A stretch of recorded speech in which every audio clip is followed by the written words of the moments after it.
Hey guys, it's Lori. How you doing? So, as you know, I started a new video blog, but I haven't put it out yet. It's just going to be basically about my life. And you know what? Right after I decided to do it, there was a big fight. There was a bunch of different stuff that happened that I was unable to catch on film. So, who knows? Maybe I can reenact it at some point. You know, there's so many people out there that do fake stuff and they get all these views. I don't want to do this for views. My whole point is to help you guys, but I wanted to kind of show you what happens in the life of a true seer. Not somebody who says, "Oh Lord, all of a sudden this happened and I'm so faithful, but I'll take $500 just to talk to you for 10 minutes. Oh, you have a missing person? Oh, yeah, I can help you if you throw me $1,500. Those are the kind of people that are making it. They're writing books. People go, "Oh, but she said in her book that she believed in God." Okay, let's look at her life, okay? Um, anyway, today I want to talk about backsliding, people that fall away, and what to do if that's you, and what, there's my kitty cat. What to do if that's you, and what to do if that's a friend of yours. All right, I'll talk to you soon. Okay, so nobody can deny the shift. The people are changing. People's true colors are coming to the surface. I was just talking to somebody today who had a friend a few years ago that started to get really possessive, really weird out of the blue, and now there's like a hatred for her out of the blue for no reason at all.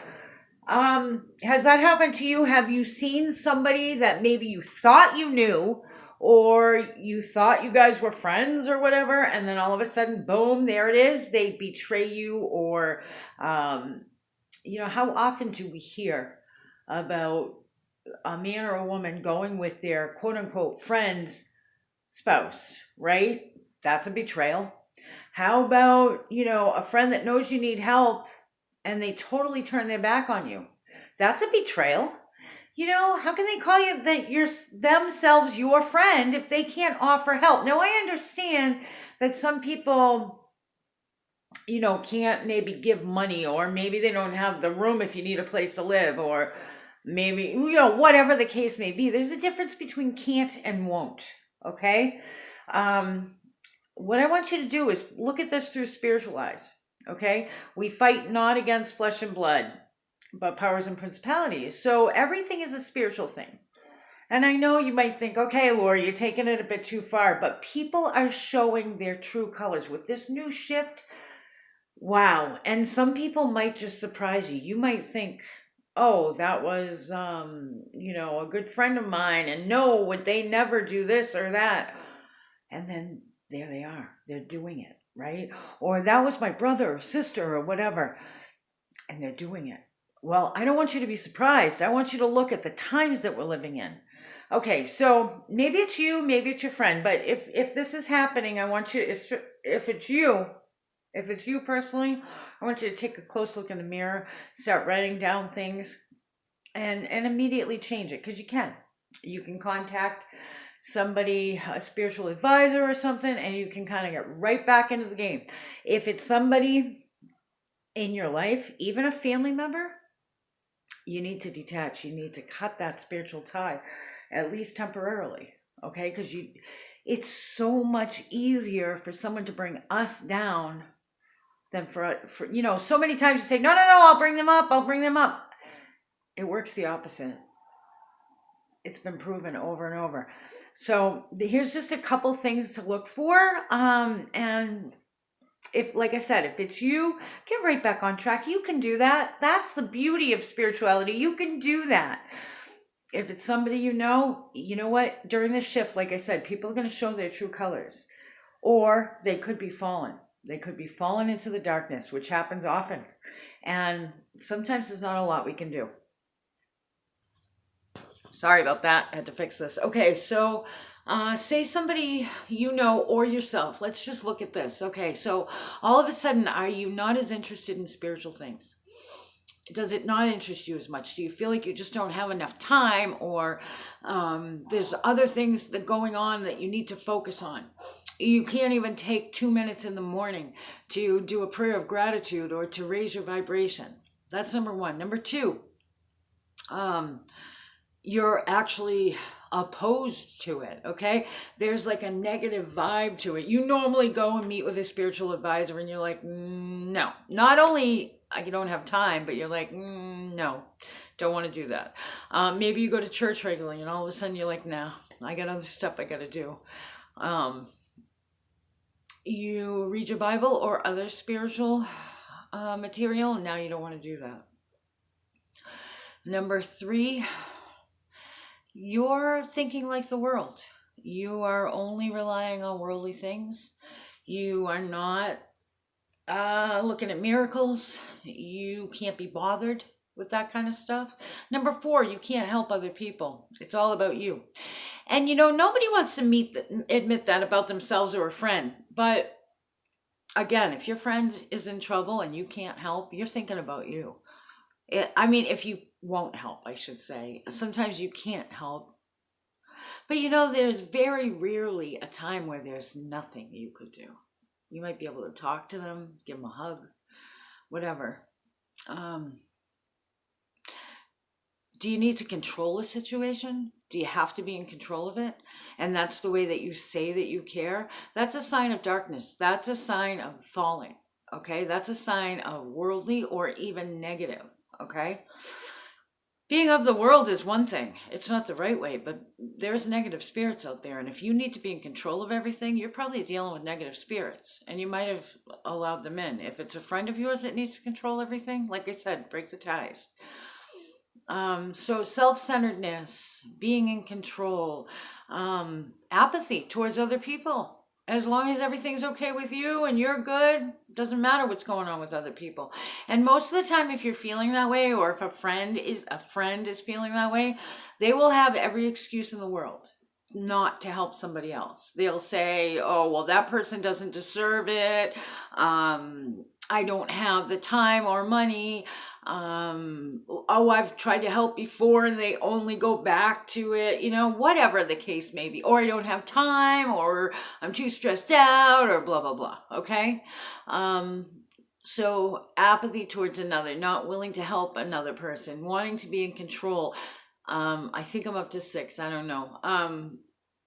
Falling back into worldly relationships or negative relationships. Relationships where the people are bringing you down. That they're negative. That they have no spiritual interest at all. And these might be family members or friends that you've kept in contact with, but on your spiritual journey, you've risen above, you keep them in prayer, you keep them, in thought, and you see them once in a while, but now you find that you want them all around you. You're by choice leaning that way. That's going to bring you down immediately. If you see a friend doing that, they have fallen into the darkness, no doubt about it. Thinking like the world, like I said before, or, going to worldly entertainment versus spiritual entertainment. And those of you that are on your spiritual journey and raising your vibration regularly, you know what I mean. There are what the world sees as innocent entertainment, like TV or any kind of entertainment, that the world sees as innocent, where your spiritual eyes say, no, I'm not interested in this. Well, if they're watching, playing, involved in that kind of thing. These are just some of the signs. If they are willing to, if they're changing, if they're putting their integrity aside, now they're willing to maybe lie, steal, cheat on a piece of paper, whatever.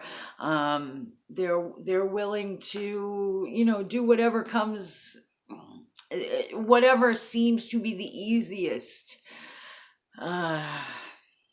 They're all signs. So if that's you, what you need to do is say, okay, write a list of this stuff and say, why am I doing this? Okay, why am I being apathetic towards my fellow man? Is it all about me? Am I trying to be in control? And if I'm trying to be in control, that means I'm not in faith. So what am I doing? If you're not helping out people and you know that maybe you could, even with a phone call or whatever, and you're choosing not to, okay, do you need to be in control? All of these things, step back and say, okay, Maybe there's a soul wound that's come to the surface. Maybe you've picked something else up off somebody else. Maybe something's going on. Either sit down and talk with a spiritual counselor, pray about it, and start working every day. Make it, even if you have hardly any time, take some time, take 3 minutes, raise your vibration every day, say a prayer of gratitude every day, 5 things you're grateful for.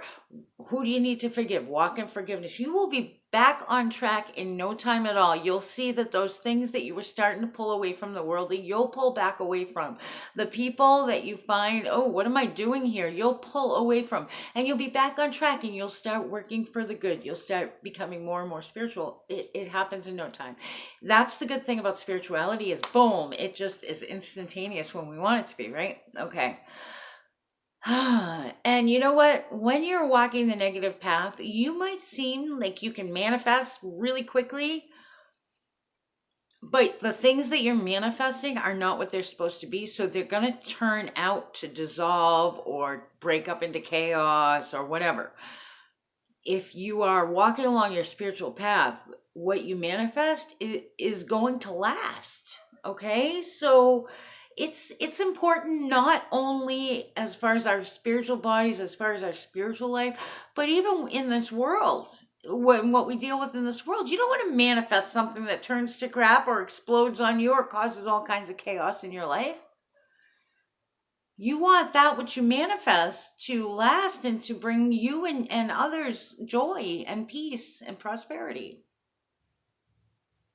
So if it's you, you can jump right back on track. If it is not you, if it's a friend of yours,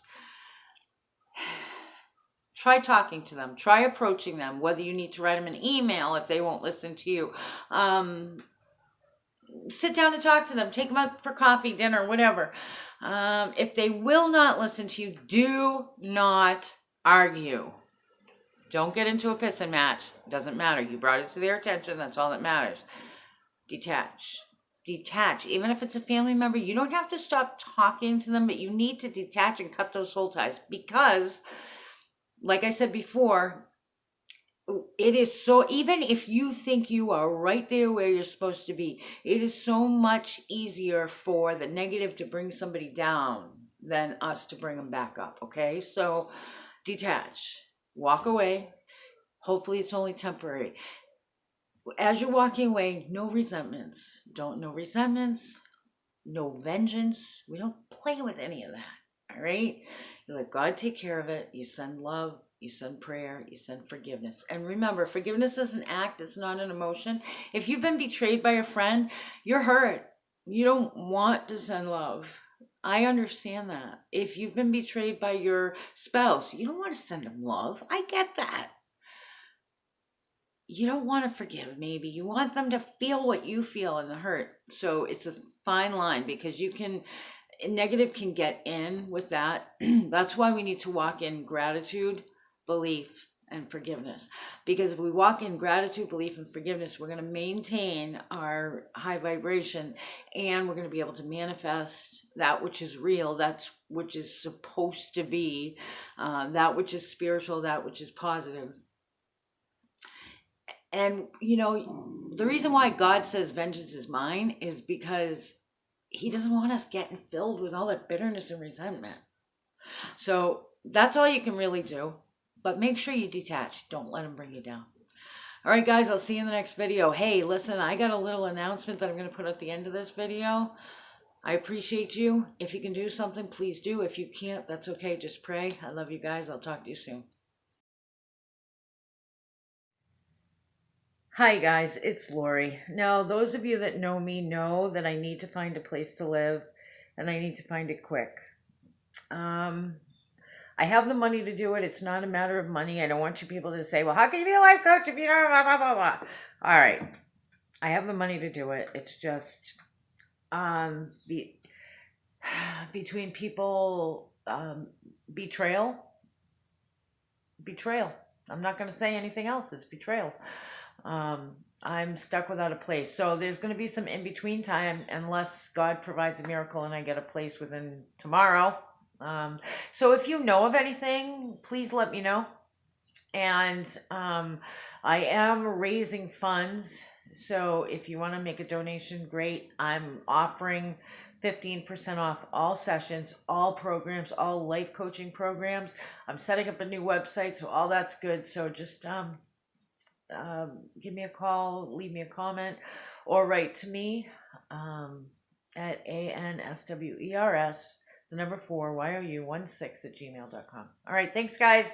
Hope these videos are good.